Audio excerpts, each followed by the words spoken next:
Welcome, everyone, to the Pockets of Knowledge podcast. I'm your host, Desiree Stanley, and with me today is my guest, Dr. Yael Dubin. Welcome so much to the show. I'm so thrilled to have you, and I'm so looking forward to our conversation. Thank you for joining us. Thank you so much for having me, Desiree. I'm looking forward to our conversation too. So, I'm going to call you Dr. Dubin because I feel like you deserve that honor and that respect because you are multi-lettered after your name, PhD, MD, PCC. You're certified and trained in a number of formats, and I think that deserves some respect. So, if it's all right, I'll call you Dr. Dubin. And so, you're going to be talking with us about your coaching and what you do now, which is really, I think, so important, especially after having just come out of the pandemic. And that's mindful dating and relationships and connection. And so, why don't you tell us, first of all, how you kind of found this path? What sort of led you in this direction? Well, what led me in this direction is I had a terrible divorce in 2003, and I decided I never wanted to get married again. And I was really good at dating to not have a good relationship. I mastered that for 16 years. And then I saw Schitt's Creek. I don't know if you're familiar with it or any of your listeners are familiar with it, but I love that show. And I watched David and Patrick fall in love. And in particular, I watched them argue. The scene where they had the big blow up fight. And that was the scene where I knew exactly the relationship I wanted. And all of a sudden, it was unacceptable that I should let the first spouse, who was so horrible, be my only spouse. And I knew that I wanted to get married again. I also knew that despite all of my mental health training, my understanding of the change process, all of my spiritual practice and growth and development, I wasn't going to be able to change my patterns by myself. I knew I needed a coach. So I Mm. hired a dating coach and I met the love of my life. And when he and I were early in our dating, and he was telling me about what it was like for him to search for me for 5 years, it, like, blew my mind. Nobody ever tells women that there's someone out there looking for you. Mm. We get told we need to be thinner, we need to be quieter, we need to be more timid, we need to be just right, we're not too much this and not enough that. But actually, someone's out there looking for you, just exactly who you are. Like you said, I have all the letters after my name. That was a barrier to finding a partner, right? Mm. I'm too educated, too smart, and I didn't think I'd find anybody. And he loves that. I have all the letters after my name. He laughs about it. He thinks it's great. Then we were, further along in our dating, and he asked me what I would do with my life if money were no object. And I said, I would be like a life coach because I'd had some experience with that in the early aughts. I said, like, be like a life coach, but I'd be more spiritual about it. I think I would like to be a dating coach. I think I would really like to help people find love the way we did because I think I could do what my dating coach did. And I have a few things to add. And he said, if you know what you want to do with your life, why aren't you doing it? He had a valid point. I got myself into a coaching program so that I could get the credential, really understand coaching. And here I am. Oh, that's excellent. And so tell us the name of your coaching. And I know that you're ISS and ICS. And so tell us what that means and what those are. Great. So my coaching business is Bahira coaching. And Bahira is a word that comes from a Jewish spiritual practice, and it means choice point. And when I opened my business, I really wanted to emphasize that when we go to coaching when we're at a choice point in our life, when we know we need to make a change and we have to decide who we want to be in the next moment and what life we want to create for ourselves. And that word has so much meaning for me that I wanted to name my business Bahira. And I am an ICF credentialed coach. ICF is the International Coaching Federation, which means I have attended a coaching specific training program of 120 hours duration. I have well over 500 hours of experience as a coach, not counting all my other mental health experience and teaching and all the other things I've done. So I have that credential just in coaching. So I really get the coaching wheelhouse. I'm trained and I follow along with an ethical body of practice for coaches. I'm also an IFS level 1 trained coach. And IFS is internal family systems. It's a model of the mind, and they're now training psychologists, therapists, social workers, and coaches to use this model because it's very powerful for helping people create the best possible lives for themselves. Oh, yeah, that's excellent. And you did mention there that in kind of like your previous life, if you will, I believe, were a psychotherapist. And so it sounds like this is just really an extension of what you were doing then, and that's helping people. And I think that's fantastic. So I'd love to talk a little bit about what's kind of we're seeing a lot of now, and that's this almost epidemic of loneliness, and so talk with us a little bit about that. What are you seeing? So, yeah, there is a loneliness epidemic, and that really hit home during the pandemic, of course, as people were isolated and kind of stuck home. But it's even more than that. It had been going on a little bit before the pandemic, and it's peaked in the pandemic, but we still have this problem of people feeling disconnected. A lot of that has to do with everywhere you go, people are really in their devices and they're not really looking at each other, not really having those casual conversations. People are waiting longer to get married. Fewer and fewer people are engaged in a religious organization, which used to be sort of a weekly place to touch base with other human beings. We don't have that as much anymore. And this is not a criticism of anybody who decides to affiliate or not affiliate. It's just a place where people go that kept you in a group or in a community. And these things have sort of fallen away. People are getting married later. 50% of marriages end in divorce. So some people are opting out altogether. So then let's talk a little bit about what you're working with individuals and couples, and that's kind of a mindful dating. What does that mean exactly, mindful dating? Mindful dating really means putting yourself out there with intention. And the whole thing with mindful dating is really developing self leadership skills. And I draw from IFS heavily in this because self leadership is really about leading from your core self, which is a place inside each one of us that is calm, connected, compassionate, courageous, and creative. Getting in touch with that part of yourself, really anchoring down in that, and finding a partner who is a good match for you, who meets your emotional needs. In order to do that, you need to sort of get clear about who you are, what you're about. You need to clear away the old hurts and wounds from the past. You need to understand your emotional needs and create a compelling vision of your future, a future that you want to create with a partner in it. And then you're sort of inviting someone into your life to build a world together. And that it's a fuller, more complete picture of what your whole life will look like. It's not about finding someone who's willing to put up with you. It's about finding someone who wants to like be on the adventure of life together. Excellent. Thank you for kind of going into a little bit more detail about that with us. And that totally makes sense. You've really got to, as you said, kind of clear out all the stuff from before, the hurts and the things that had happened. You don't want to carry that forward. It's not going to serve you, in the future that you want to have.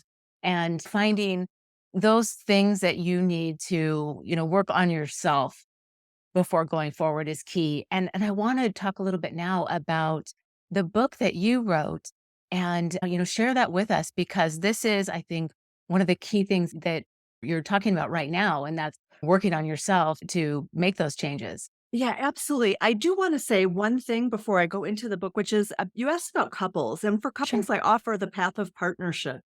A lot of us really we grow and release some of our earlier woundedness through forming a partnership with another person. Mm. And that's what I offer to couples who really want to do that spiritual growth and personal development together.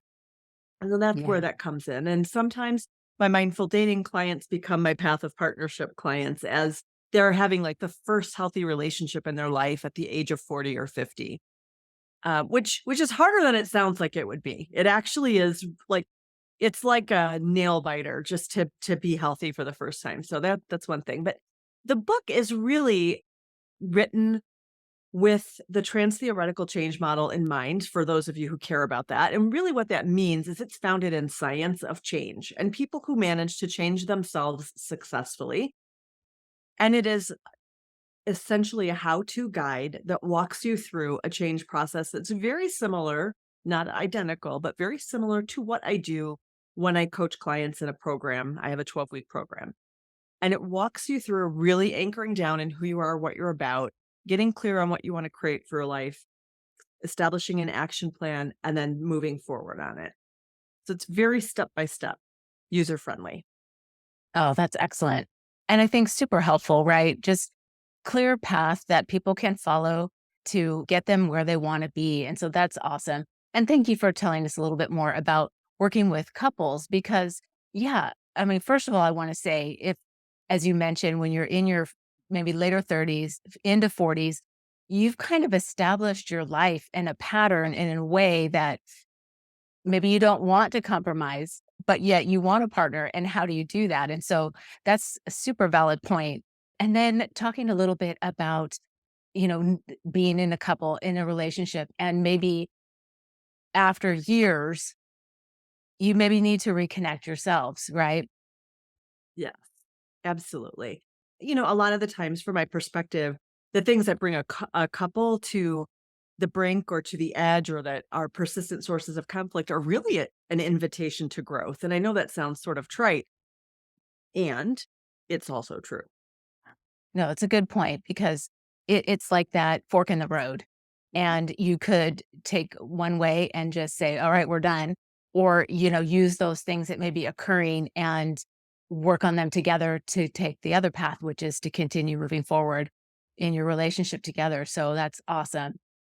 Yeah, and I Love really it. emphasize the partnership element of that because as I'm listening to you, I'm really aware that somebody out there listening to us might think that one person can make the relationship work for two. And that really isn't how it works.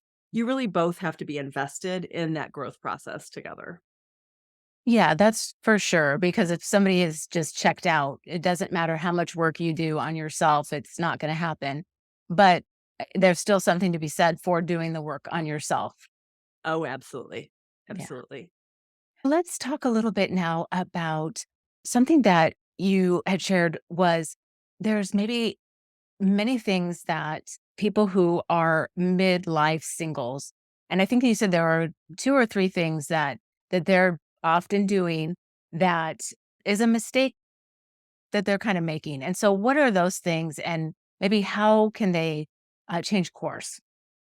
Thank you so much for asking about that. The main three things I see, I will call them letting dragons lead, taking a shotgun approach, and poor planning.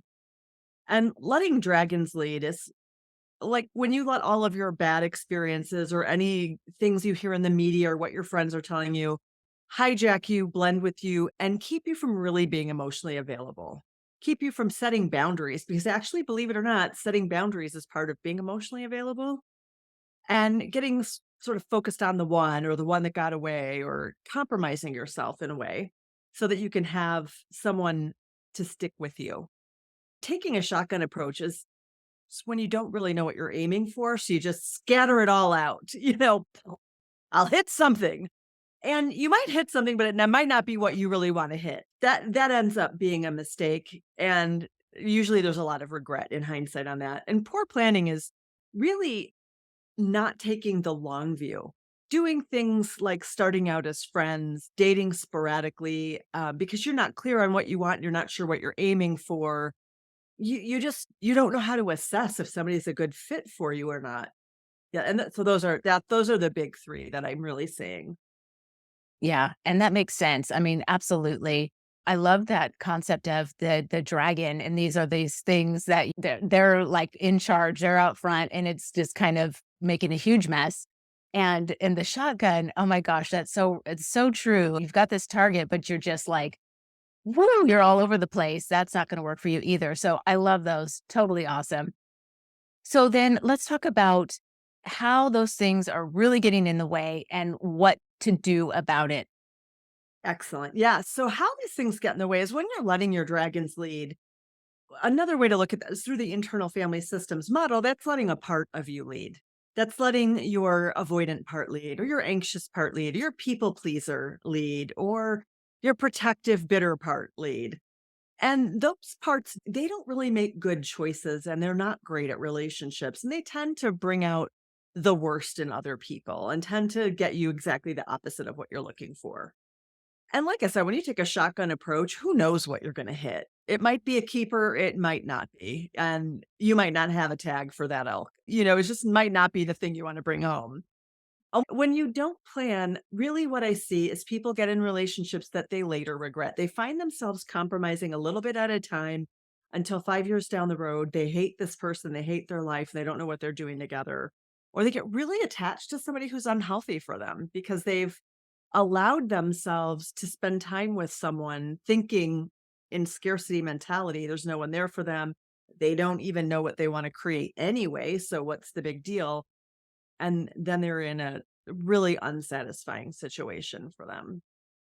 Yeah, that sounds like just absolute settle mode, and I'm not gonna take a risk and try to really go for what I want. This is just kind of the easy, and I can just deal with this. And really, is that how you want to live your life? Yeah, and nobody does, and it eventually will fail. So that's really the end result is all the things you wanted to avoid end up happening anyway. Then let's talk about, as you mentioned earlier, the 12-week program that you offer. And, kind of what are some of the things that you work with the individuals and couples on in the program? So what I work with people on, and this really addresses those three problems that we talked about earlier for dating, when I help people develop self-leadership skills, because dragons can lead when you're married, and different parts of you can hijack you or take over in that moment. That's a thing everybody has parts, everybody has inner dragons. And what we really want to do is really orient yourself towards your values and your visions and goals for your life. That's your compass. Lean on your strengths. That's your walking stick through life. Get a lot of self compassion and befriend your dragons so that they will let self energy lead. Your dragons are always going to be with you, but they don't always have to run the show. So we really get self, that spacious, beautiful, calm, connected one that's inside running the show. And life goes way better that way. And it's better between couples. And then we just get super clear. And this clarity process is the middle third of the program. And it's mind blowing what comes out of this. People identify their patterns in relationships, patterns that have led them to believe certain things about themselves or other people. And they finally can close the book on all that pain. And they're super clear about what they need emotionally and how to ask for it. And throughout the whole process, but especially towards the end, when we have that clarity, we start developing some strategies. And for dating and couples, it's going to look a little bit different. For dating, what you're going to do is we're going to make a solid profile, get you a really step by step, date by date action plans. So, every day, every week, every month, what you're going to do to meet that person that's going to be wonderful for you. And if you're in a couple, it's similar. It's not exactly the same, but you still have weekly things that you're going to do and daily things you're going to do. And we learn about how to repair conflict because conflict happens. So we learn all those things that couples are going to need to do to continue getting to know each other their whole long lives. Oh, that sounds amazing. Thank you for going into the detail about that. And I love that you're setting up the individual to really get where they wanna go and that person who's gonna be right for them and, in a way, complete them, but also be that partner that they're looking for in the future. That's awesome. And for the couples as well, that they've got things that they need to work on. And absolutely, there's conflict and ways that you deal with conflict that maybe aren't healthy. And, getting to learn how to handle those things in a more healthy manner is only for the best. So that's amazing. I just wanted to add that when you talk about conflict in couples, one of the coolest things that I'm discovering in this amazing, healthy relationship I have is that when you do the repair work in a couple, relationships are the only thing that actually gets stronger after they've broken a little and you repair them. It's amazing. And you get closer, you get to know each other better, your partner gets to know you. And that's why I'm starting to call it the path of partnership as a spiritual path. It's really incredible. I love that. And you mentioned a little bit, you talking about for the singles that developing like profiles, and I'm assuming you're talking about sort of dating profiles. And that leads me to a question about because we are really in the age of online dating and social media, What suggestions do you have for people who want to really develop and maintain genuine relationships? So, my main suggestion is to not worry so much about where you meet someone or how you meet them, but really put the attention on how you navigate the relationship after that. I have clients who meet online. I have clients who meet in a dance class or an improv class or pottery class. They meet in all and they meet event. They meet in all sorts of ways, but really what matters is how you navigate the initial meetings, really getting to know that person in a substantial way. Yeah, that's super important, right? Not just the surface level. Yeah. Yeah, like the relationship really is as meaningful as you make it. And in order for it to be authentic, you have to show up in an authentic place. That's what I tell all of my clients. And it's super hard to get your head around because all the dating advice tells you how to act. Just be you on a first date. Yeah, because ultimately you can't sustain that act forever. And if somebody discovers who you really are, and this is probably why people often do that, right? Because the fear of, will they really like how I am? It's 100% why people do that, and they just end up making a self-fulfilling prophecy. Like I said before, all the things you wanna avoid are all the things you create when you let your dragons lead, and it's your dragons that tell you you're not lovable just the way you are, and I'm 100% telling you if you're within the sound of my voice and you want love, it's for you, and there's someone looking for just exactly who you are, Oh, that's just you, awesome. and if you don't go out and be you, they can't find you. I love that. Yeah, 100%. So then let's change gears a little bit and let's talk about maybe some more strategies that people can use as they are kind of navigating this, dating, because there's going to be disappointments, there's going to be rejections. What are some things that you can suggest? So this is an excellent, excellent question. And one of the first thing I start with people, and it sounds so simple and it's super meaningful, is a mindfulness practice to really regulate your body. Rejection is a big deal. It's not a small thing. Rejection triggers a lot of fear in our bodies. We're social animals. Rejection is like a death sentence physiologically. It's not really a death sentence, but our body thinks it is. So, really want to get into some mindfulness practices and some ways to regulate your physiology. That's the first thing. And you're really going to want to befriend your dragons. You really want to get to know all of the parts inside you, what they believe, and make friends with them and let them know that actually you're here and you're captaining the ship now. You're leading the expedition. It's all okay. No matter what happens, you're here for it. Oh, excellent advice. I love it. And the idea of knowing that those dragons were there to maybe protect you and are trying to protect you. And so by saying like, I see you, I know what you're trying to do, and I thank you. I'm gonna lead now. I love that advice. That's awesome. Yeah, and when you make that kind of good connection with them, sometimes you'll listen to your dragon and you'll say, "Yep, you're right. This one's not for me." Good stuff. Love it. Well, then let's talk a little bit more about your book. I'd like to get into a little bit more detail and have you share what, if the listeners were to go check it out, what would they find? Wonderful question. So, the title of the book is Your Personality and You, a workbook, and it is lessons to understand your personality and who you want to be, yourself and who you want to be. So that's the book. And what you're going to find in that book is that I really use, if you're anyone out there is familiar with Joseph Campbell's story, the hero story, what you find is that I've overlaid the hero's journey onto the change process. So we're looking at your life as your story of you, the story you're telling yourself of yourself, and giving you an opportunity to rewrite the story, recognizing that your journey of change is going to have all the elements in it that the hero's journey has. You're going to depart your known ways. It's going to be scary. You'll have a guide, you'll have challenges, and then you will come back to a new life with strengths and wisdom and treasure to share with other people that you didn't have before. It sounds amazing. And of course, I'll include the link to the information for the book in the show notes. so that the listeners can easily find that.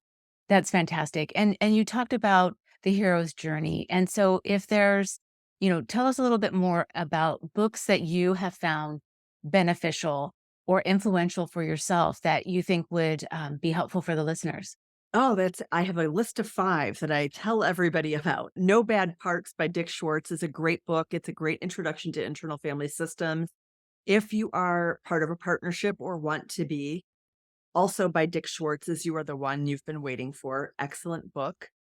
I recommend the book Attached by Amir Levine if you want to understand some of your dragons, where they come from and how they lead you to behave. They look at that through the lens of attachment and adult attachment. Um, the book Mindset by Carol Dweck really helps you understand the importance of a growth mindset and different ways that this can be used in practical application in work, in relationships, and in education. And I have to look at my shelf for a second to see what other book. Oh, Changing for Good is about the change process, and Altered Traits is about mindfulness. Now, there's so many books that have been influential for me. You might notice I have a few back here, and then I have a whole other wall. Nonviolent Communication by Marshall Rosenberg.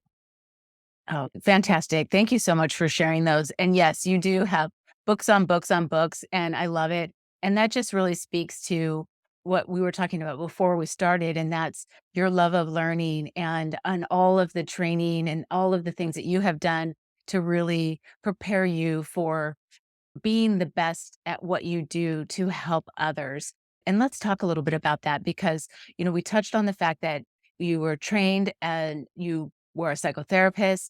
You mentioned also being an educator and you've done all of the additional training with ICE. And so let's talk a little bit more about that and what it is about learning that you love so much. Wow, it's hard to say. I love learning about anything, and then I do really feel it's enlivening for me just to learn. And when the learning curve flattened at a job, I was pretty done with the job. So learning is just what I love doing. It's just a passion of mine, and if I do a Clifton Strengths Finder, learning is in the top 5. So it's just a thing. I'm good at it. I enjoy it. So that will just be a permanent feature of my personality forever. But slash and everything I learn brings me a different vantage point or a different way of seeing the world. And when I change that vantage point and I see things differently, then usually there's something else I want to learn or study. So when I was a psychiatrist, I noticed that I spent a lot of time talking to clients about really simple ways to manage their brain chemistry. I was telling everybody the same things and all of the different self care things they should do, but it seemed like we are living on a treadmill that every year gets turned up a little faster. And people were so busy working, they didn't have time for self care. They didn't have time to connect with kids or family or any of the things that are nourishing for them. And they spent a lot of time at the time. CSI was the big thing. Doom scrolling is what people do now, but really consuming a lot of media that brings you down and makes you anxious. I took a coaching class because I thought, well, how cool I could get everybody in a room and tell them all at once. That would be nice instead of telling everybody privately all day long. And I got really curious about the connection between how we're living in a capitalist society with inflation just being a permanent feature and our unsustainable way of living. So I started investigating a sustainable communities program. I got into that program and then I was like, oh, let me learn about this other thing. I'm a very spiritually oriented person. Let me go to seminary and learn about congregation based community organizing. And then that led me to a doctoral program. So it's like one step after the other. And then, like I said, my husband, when we were just dating, he asked me what I wanted to do, and it was still coaching. I love coaching. It's very strengths based, it's very future oriented. I'm not sitting there looking for what's wrong with people anymore. I'm just helping them build on their strengths to a better future. That's amazing. And really ultimately everything that you've done has always been about helping people in different ways, but always about helping people. And so that's fantastic. Love it. Thank you. Yeah, it is. I think this is really, if I have a purpose, it's to help everybody that I can live from the best part of themselves and bring that out into the world. And if you look at what's going on in the world, we really need the best from everybody. Times are Yeah. tough out there.